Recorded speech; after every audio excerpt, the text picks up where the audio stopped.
This is Democracy Now!, democracynow.org. I'm Amy Goodman. The Supreme Court sided with the Biden administration on Thursday, saying the president has the power to end the Trump-era Remain in Mexico program, formerly known as MPP, or Migrant Protection Protocols.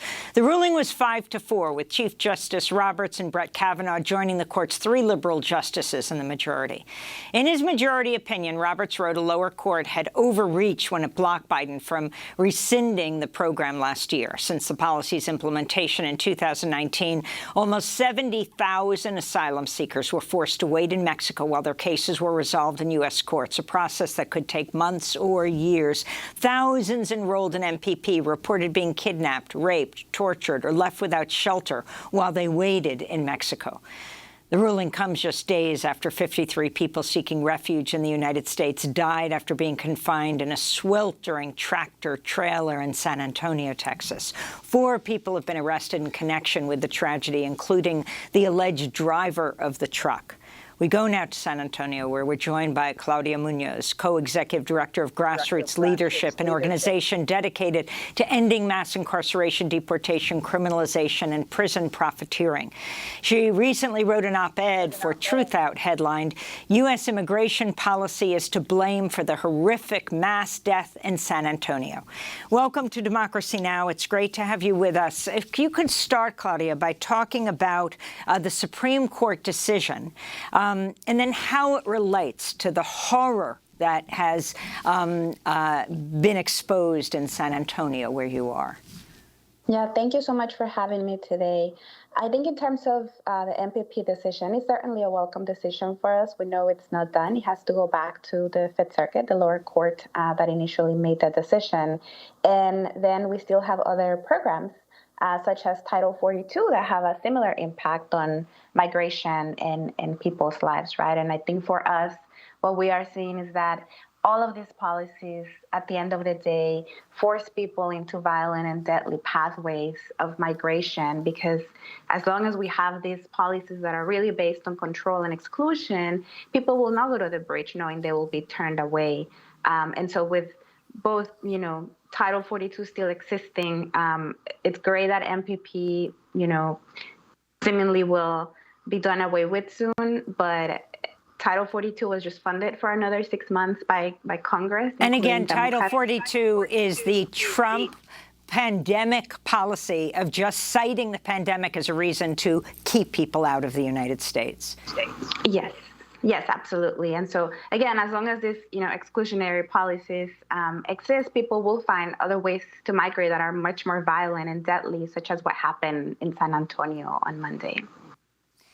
I wanted to go to a clip of an LGBTQ+ asylum seeker from Honduras who was placed in the Remain in Mexico program. They were forced to wait in the border city of Matamoros for 2.5 years. This is what they said. I slept by the river, under some tents. I saw how narcos or murderers, people of that sort, they were just called La Maña. They would go and find women to rape them, children. I saw people dying. When you don't pay a kidnapper, or you don't pay a so-called rent, what happens is they pour acid on you. So if I'm escaping from a country where I will be killed, and then they sent me to another country where I will also be killed for any reason, they are not helping us. That's video from Families Belong Together, Gloria from Honduras, Claudia Muñoz. Okay, so the court says you can end MPP, but how will the Biden administration do it?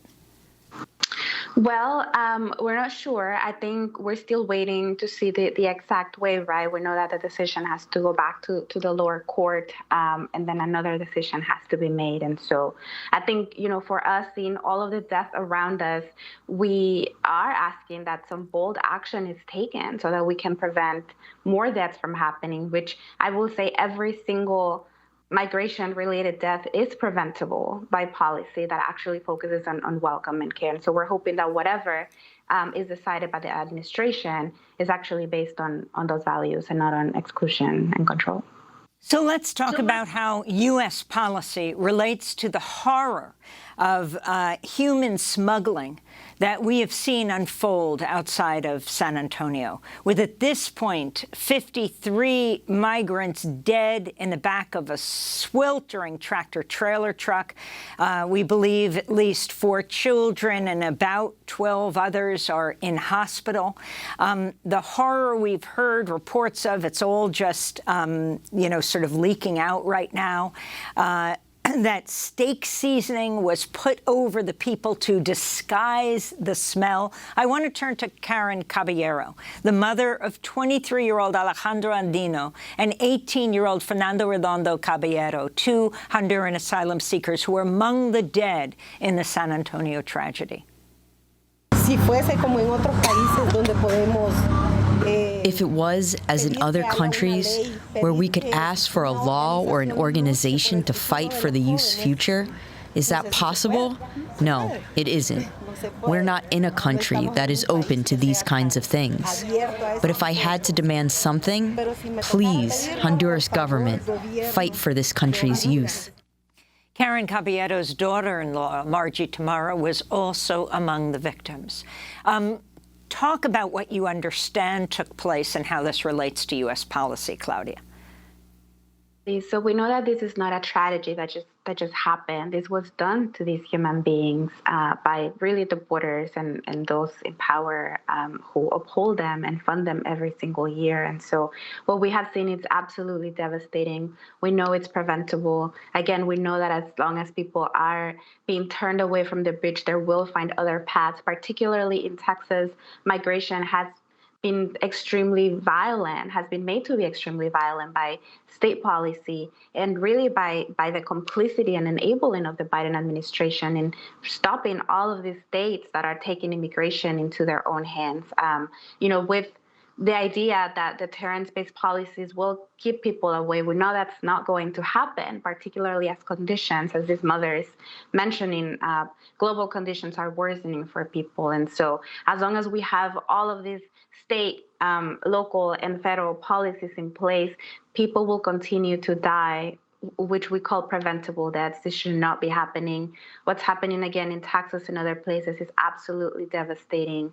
And these people, all of them should be here. There are groups that are asking that visas for trafficking, for victims of crime, are provided to the families, to the survivors, and that protection from deportation and relief is provided to the families of those whose lives were taken as well. Can you talk about the anti-immigrant Texas policies, such as Operation Lone Star, that are also contributing to asylum seekers dying? I mean, it's amazing. Operation Lone Star, the full militarization of the southern U.S. border. They were part of the group in Uvalde, right, who did not move in to save the 19 children, 4th graders and their 2 parents, even as they stood in the hallway. Yet Operation Lone Star, the militarization is massive there. Explain what it means for migrants. Absolutely. So in March of last year, Governor Abbott and a group of 25 other governors around the country organized themselves what they called an effort to actually secure the southern border. And this operation, it's a $4 billion operation, which effectively deploys even more law enforcement and National Guard members, not just from Texas, but from other states as well. What they are using is that they are using an emergency order to create an enhanced trespassing charge. Up to date, they have charged over 3,000 people, and some of them have been in a state prison that was cleared out to detain these migrants for up to a year. It is, I mean, there's so many constitutional violations in terms of conditions, access to counsel, bail. I can even, begin to fully cover it, but happening is that the federal government has completely let Texas get away with this, which has emboldened. Claudia, before we go, I want to quickly ask you about the efforts that are being made right now. Immigrant rights activists demanding to protect the survivors of this human smuggling tragedy from deportation. Do you know how they will be protected, if they will be granted, allowed to be in this country? Yes. So what we know is that DHS, the Department of Homeland Security, took over the investigation, which of course, raises red flags for what will happen to the survivors and to the families of those whose lives were taken away. I know that groups like San Antonio Stands are asking both the federal government and local governments to certify U visas, trafficking visas, and also, promise and ensure that people are not deported who are both collaborating with the investigation, but also the families of those whose lives were taken away. And so all efforts are being made to protect those lives, as well as efforts to prevent this from happening ever again. Claudia, I want to thank you for being with us, co-executive director of Grassroots Leadership. We'll link to your piece in Truth That U.S. Immigration Policy is to Blame for the horrific mass death in San Antonio. Coming up, we speak to a Dutch doctor who's been providing medication abortions around the world and increasingly right here in the United States. Back in 20 seconds.